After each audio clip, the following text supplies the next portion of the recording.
A single pane of glass sounds nice, but it falls short in practice when data resides in disparate locations. So how can organizations make sense of this data in practice? You're listening to Defense in Depth. Welcome to Defense in Depth. My name is David Spark. I am the producer of the CISO series, and joining me as my co-host in this wonderful episode, it's Mr. Steve Saluski. Steve, say hello to our wonderful audience. Hello, audience. We only know how to make wonderful episodes, and we, oh, by the way, we have told the audiences that stink to stop listening to us. Did you know this, Steve? We've sent them personal invites saying, you're no good, you're not good for us. So if you have not received one of those messages, you're on the nice list. There you go. That's where you want to be. Okay. There you go. Our sponsor for today's episode, brand new sponsor with the CISO series, thrilled to have them on board. It's Query, federated search for security data. Sounds interesting. Guess what? That will be part of our topic of conversation today. So we're going to learn a lot about that. And we have the CEO of the company with us. So hang tight. We're going to introduce him in a second, but I want to get to the topic at hand. The whole point of the single pane of glass, which, by the way, has been like a running joke on this show, I should point out. But the whole point of single pane of glass is making sense of your data. That was the point. I look at it, I get what's going on. That was the goal here. But when these dashboards are limited to a single platform, how useful can they be? It seems like all they've led to is more browser tabs or more monitors crowding your analysts. We know we want to take action based on our data. Is the single pane of glass the way to go, or is it something else? I don't know, Steve. What did you learn from our audience? So some of the audience noticed when I put the quote up that I had a Freudian slip and described it as a single pane, as in P-A-I-N, of glass. And when people were like, hey, Steve, did you mean that? And I said, well, kind of a Freudian slip, because that really is the pain point. And then I put it back. So I want to thank everybody for noticing that Freudian slip, but I thought it was pretty interesting for truly what I think we're talking about today. It is a pain point, but we don't quite understand the pain problem. And that's where I think we got a lot of good feedback as to how people were interpreting the access to data versus the single pane of policy management.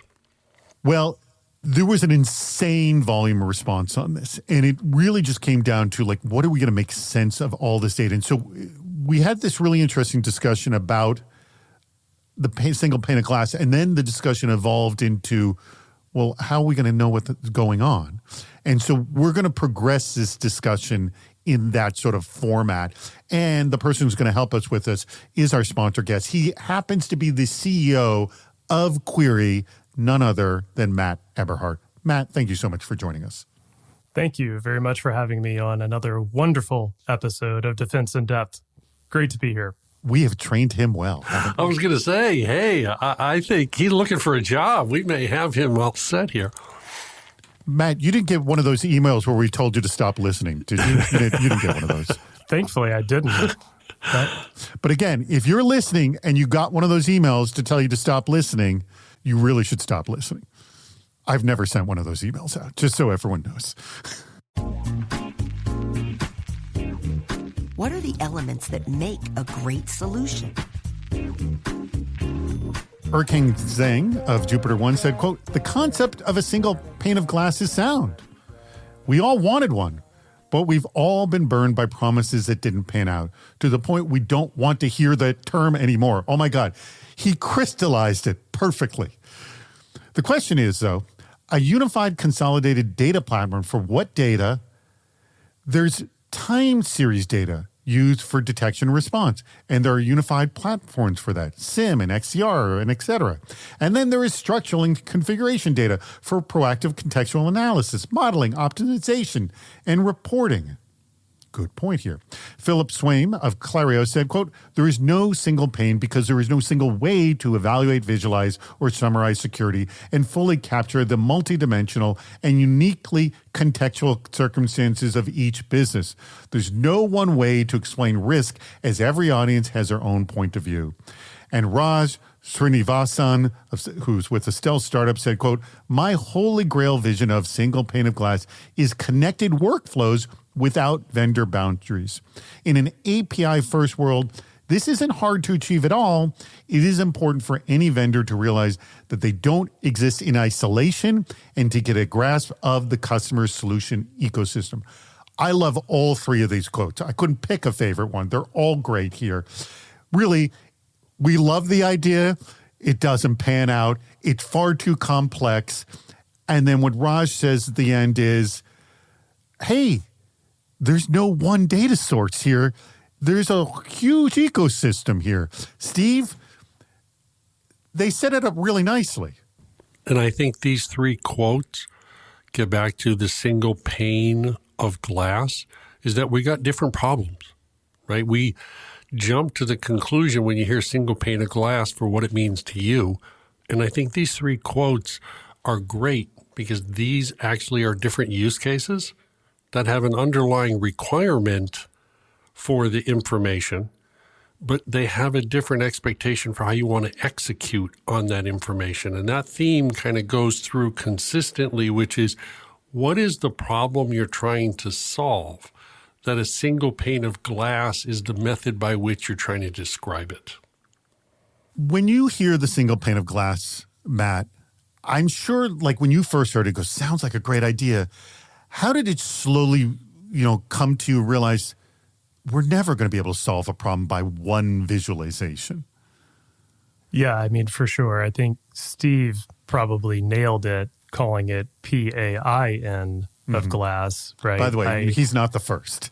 Definitely not.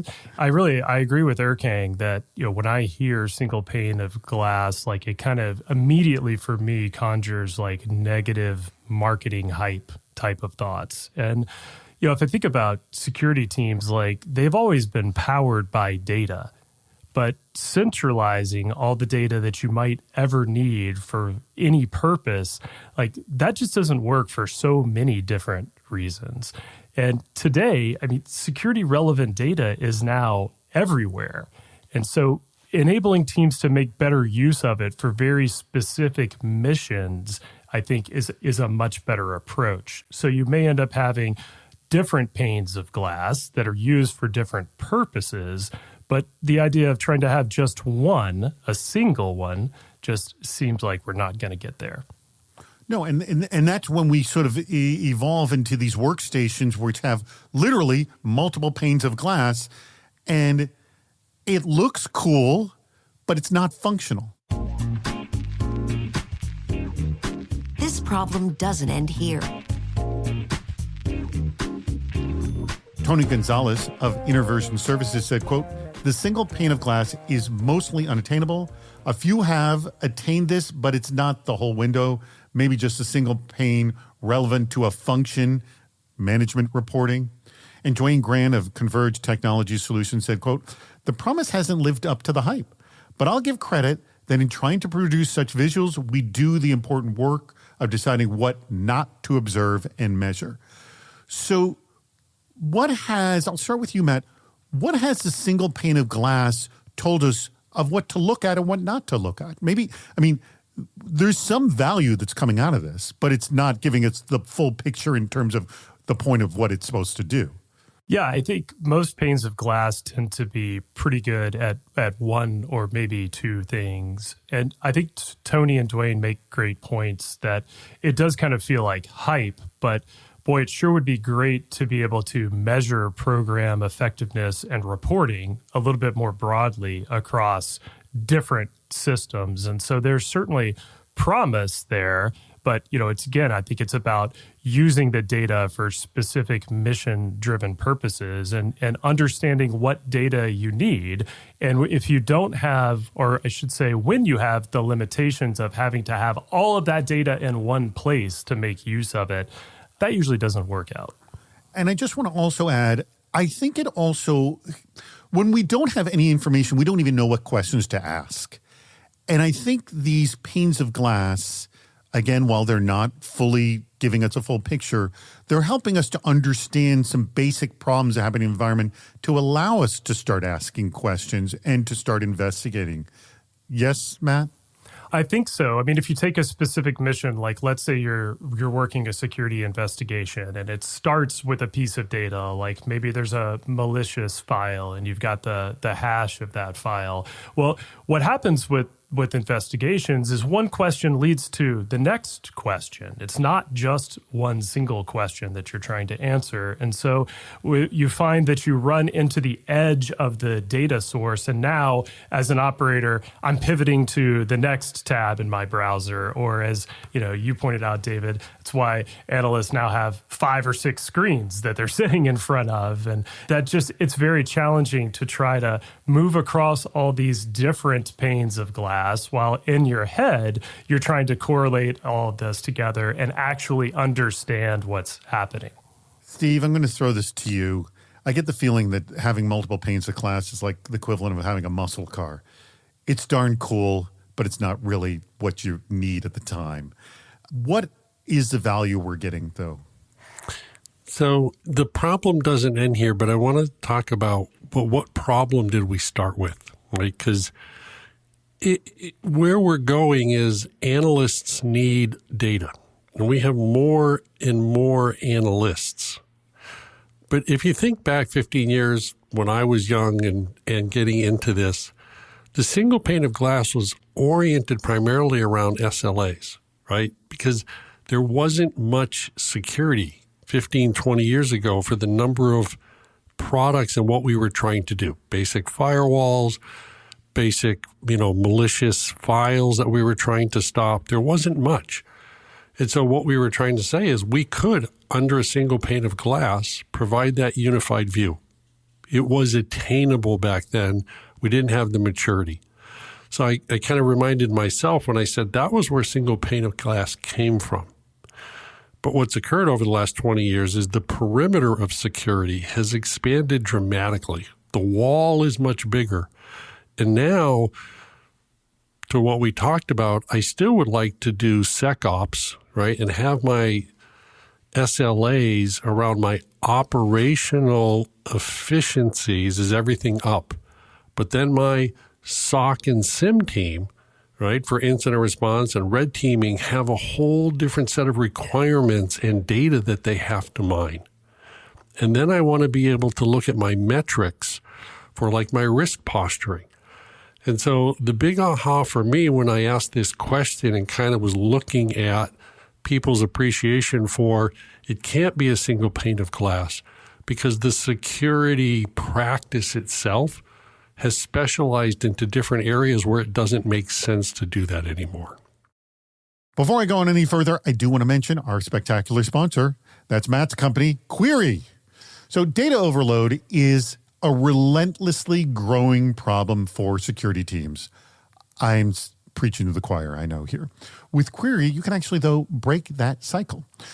As the first open federated search solution for security data, Query provides a new approach to accessing, searching, and understanding the security relevant data scattered across your security tools, data lakes, cloud services, SIMs, and other API accessible systems. With Query, analysts search once without needing to know a variety of search languages and get back normalized and enriched results using the Open Cybersecurity Schema Framework, or OCSF. Now, Query can be used directly via an API or as a Splunk app to quickly expand your visibility to the security relevant data you need without more data movement and duplication. So let the data stay where it is. You'll just pull it in and search it wherever you are. Now, by making better use of the data all around you, security teams are able to effectively reduce mean time to respond, which, by the way, we talk about this all the time, the number one metric everyone wants to improve. And with more choice on data storage, companies regain control over their systems and avoid vendor lock-in. leading to more efficient SIM architectures that drive down data-driven costs. This sounds great. So it's your data, right? Let Query help you put it to work. It's already out there. You just need to manage it and understand it more. Visit their site. It's query.ai, query spelled like it sounds, QUERY.ai, to learn more and get started with a free proof of value deployment. Does anyone understand what's going on? Matt Svensson of Security Minded said, quote, "The only way I can see having the single pane is if you build on your own data lake and make it yourself. Even then, it's not a single pane. It's a half a dozen or more. Example, the vulnerabilities, software and asset health, patch management, event alerts, training, compliance, GRC, risk register. SIMs are too expensive to put everything in. Vendors can't support every data set across the potential vendors we use." And Anatoly Chikhanov of Health Equity said, quote, "It's getting closer. At some point, you will simply type a query in and get the graph/answer that you need. So AI backend with all data sources integrated into it." And lastly, John C. Underwood of Big Five Sporting Goods said, quote, "The best we are going to get in the near future is not a single pane of glass, but more of a series of consolidated views into our security program based on the telemetry, data type of program focus. APIs help consolidate data." All right, I just want to say, I didn't pay any of these people to say what they said, but I swear, Matt, they are speaking exactly what Query is doing. Am I right here? 100%, David. Absolutely. I think Matt Svensson said it particularly well, that it's not a single pane of glass. It's half a dozen or more. And the problem just continues to compound as you add more. You have the architectural challenges, data movement challenges. And so, if you can get to a place where you're decoupling the security operational jobs from the data locations, then you potentially really have something, and that's what Query is aimed at. Today, analysts and operators are accessing all these different systems that have different search syntaxes, different data structures, and it's too much. And if you look at capabilities that are emerging across cloud platforms like Amazon Security Lake, where they offer a promise to have lower cost storage and normalized frameworks, that's great. But that's likely just going to be one element of any organization's security data strategy. And so, like Matt says, when you add in half a dozen or more, the problem just continues to compound. So certainly, like you said, self-serving statement, but this is exactly the problem that Query is aimed at solving. Right. And I just want to point out that both Anatoly and John also make references to the fact, Anatoly talks about, hopefully the goal is you just type in a query and get your answer, which is essentially what you're trying to do with your federated search. And then lastly, John saying instead of, trying to ingest every darn thing, it'll just get too expensive with a SIM, but the APIs are there to help consolidate it. And that's how you're looking at the data, correct?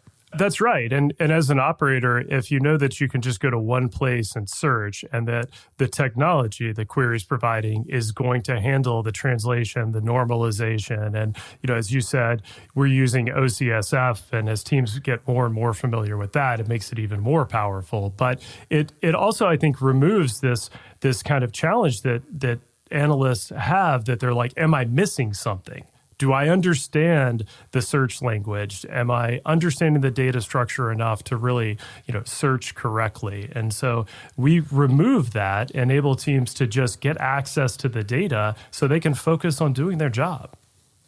All right. Steve, I send this to you. This segment, again, I had no idea, but all three are speaking to what Matt's product is doing, which is another way of looking at this problem that we were trying to solve via single pane of glass. Yes, and I will take it back to look at it slightly more holistically for a minute too, which was the federated search. And what we're talking about here is, can I get everything I need from an analyst perspective? Well, we're pretty focused on analyst here, is realize part of what we're doing with this also is we're looking at if we have two or more tools that we have to deploy for something. how can I get a unified view? Because I don't want to have to go across 2, 3, 4 screens, not from an analyst perspective, but from the ability to have like unified policy and unified reporting. So I think there's a second issue here, which is we're still struggling with, is what are the domains where I've got multiple products deployed that I want a single pane of glass in those domains to consolidate. And so I don't want to ignore the fact that while we're looking at the analysts here, this same technology does have a secondary opportunity for us to be able to build those unified views. And we're going to continue to mature that. And these type of microservice APIs are necessary where vendors can then build us incremental value proposition. What's the best tool for the job? Jonathan Chan of Episource said, quote, I don't believe in a single pane of glass. Here's why. Data silos. Platform proliferation often leads to siloed data, making a unified view nearly impossible. Overwhelming complexity. Trying to cram everything into one tool might create an overly complex interface, hindering usability. Limited scope. A single pane might excel in specific areas, but lack functionalities crucial for other security aspects. And lastly, vendor lock-in. Dependence on a single vendor can be risky and inflexible in the long run. Wow, summed up everything we talked about here. And Josh Bassinger of Safe Security said, quote, the dream of a unified security management platform hasn't faded. It's just that the landscape has changed. Something that you were referencing, Steve. The key is to find solutions that do more than just bring information together. They need tools that really dig into the data, highlight the risks clearly, and help prioritize what to tackle first, all while keeping the business's main goals in sight. So I'm going to start with you, Steve, on this one. Let's start with this last is like, we just need better direction because all this is confusing the crap and making it difficult to have direction, isn't it? Well, I think what we're getting at here is the explosion of data, the underlying explosion of data that we have to have, because contextualization is the game now, right? Having all that data and being able to leverage it to make better decisions is what we're acknowledging. And so when I look at the quote like this, is really a tacit approval or acknowledgement of where is all that data. Aggregating it in one place isn't appropriate, but we have to embrace it all because Gen AI and some of the other technologies that leverage all this have this underlying need to be able to create moments in time of certain types of data to do something. And I think that's part of what we're acknowledging here too, is the changing landscape, right? It's not that we are solving the wrong problem. It's that the explosion of data has caused us to re-envision how we're having to solve some of these problems. I'm going to throw this last one to you, Matt, here, and you have the closing thoughts on this. I want you to go back to what you were saying with regards to why you started this, and it's more than just the single pane of glass story. It's trying to get the right information at the right time. But then I'm going to sort of challenge you is like, well, sometimes I don't even know what the question to ask is. What help do I have to know the question to ask? Yeah, I think there's a couple of things there. Josh pointed this out in his response that the dream of a unified security management platform hasn't faded. I think that's right, but maybe it's given way to the reality that there are a number of different important security platforms in any given enterprise. And to your point, David, you're getting signal out of all of them. But if you're constantly pivoting around into different ones, trying to make sense of it all, it's really inefficient and it leads to missing things. And so the ability to be very mission driven, if I want to threat hunt across a number of different data sources, almost publishing that as a service, if you will, to the threat hunters so they can do their job. It's hard enough to threat hunt, much less having to understand 25 different data structures and search languages. But the ability to be able to get access to that data, to understand it, and then to move to the next thing is just incredibly powerful. And that's really what Query is focused on. I mean, our mission is to help teams make better use of the security data that's all around them.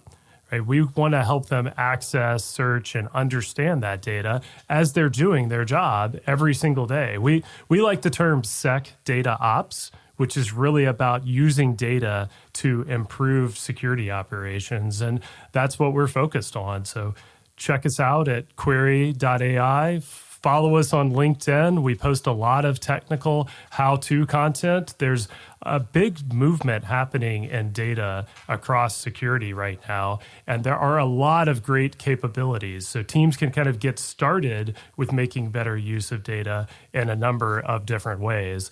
And we're hiring across the company as well, and you can find more about that on LinkedIn as well.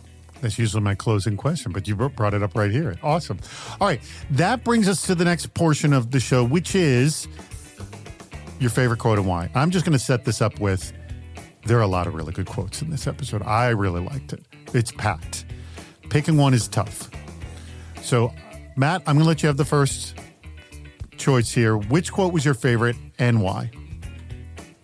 Wow, that is really tough. There are so many good ones. I mean, this has been great. Thank you for posting this, Steve. Like a lot of engagement and a lot of opinions, a lot of nuance. And by the way, to the audience, we'll link to the original post that Steve has up, which is a ton of great comments. I mean, we had to cut out a lot of good stuff, unfortunately, for the show, but it's all there in the discussion. Go ahead, Matt. I'm going to say it was Matt Svensson because I think it really sums it up well that people want to have a single pane, but you're going to end up having multiple panes of glass, which create more and more challenges. And I like how he goes on to talk about SIMs are expensive, one vendor can't support everything, and that it's really... But we're all kind of looking for those places where we can see as much as we possibly can. Good point. All right, Steve, your favorite quote and why? First, I want to thank the audience. There was so much rich feedback here. Thank you. Just personally, thank you. This is just so much good stuff. I was conflicted. I almost went with John Underwood at Big Five Sporting Goods, but I'm going to go with Erkang Zhang over at Jupiter One. And this is why, it was kind of what I was speaking through today as well. It's not just analysts, but the concept of a single pane of glass is sound, but what it has to be is a consolidated view of data, time series, but based on what you're trying to accomplish, right? Is it contextual analysis, modeling, optimization, reporting? And I think he really hit it on the head, which is we're now understanding kind of the new view of the definition. And I want to thank him for really, articulating that, what I think was pretty clearly and pretty succinctly. Excellent. Well, that brings us to the very end of the show. I want to thank our sponsor. That's Matt's company. That's Query. You can find them at query.ai. Let me spell it to you for you again. QUERY.ai. Federated search for security data. Look at all of your data, not just everything that you have in one physical place. You can look at it all and search across all of it. I'm going to let you have the last word here, Matt, in just a second. I want to thank my co-host, Steve, as well as being awesome and getting this conversation going on LinkedIn. You did mention that you're hiring. Anything else that you forgot to mention or offer for an audience? Anything else? I did mention that there's a free trial. Yes? Absolutely. Yeah, there's a lot more information on query.ai. There's a number of videos that show you kind of what it's like using the product. But there's also, check out the blog section. There's a lot of content that even if you're not going to use Query, talks a lot about how to make better use across security operations. So hopefully people will find some of that useful. And I'd love to hear from people. We love new use cases. We try to post things on LinkedIn all the time about problems that analysts face, whether it's correlating across IPs, host names, and usernames, other common problems that people run into as they start to use multiple data sources. But throw those challenges at us. And we've tried to make it easy to onboard, and we understand that security teams aren't necessarily looking to add yet another vendor to their tech stack. So being able to get in place quickly, solve real problems is something we've thought a lot about at Query, and we'd love to hear from people. Number one thing we hear is, does it work with what I've already got in place? Yes, You absolutely. are very much addressing that very issue. Thank you again, Matt. Thank you again, Steve, and to our audience. We greatly appreciate your contributions. You knocked it out of the park for this one. And we appreciate you listening to Defense in Depth. We've reached the end of Defense in Depth. Make sure to subscribe so you don't miss yet another hot topic in cybersecurity. This show thrives on your contributions. Please write a review, leave a comment on LinkedIn or on our site, CISOseries.com, where you'll also see plenty of ways to participate, including recording a question or a comment for the show. If you're interested in sponsoring the podcast, contact David Spark directly at david@cisoseries.com. Thank you for listening to Defense in Depth.